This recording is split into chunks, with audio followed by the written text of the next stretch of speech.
Ostała karamena szirota, za mieseca nešto progovorom.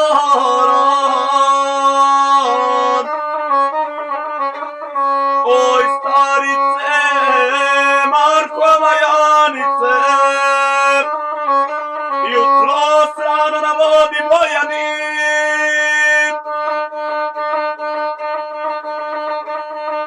Gledali smo tvog sina Jovana, na Jovana se nedavna je strana.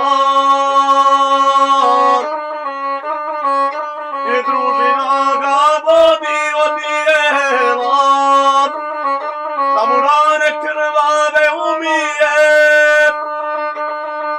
Ej, misli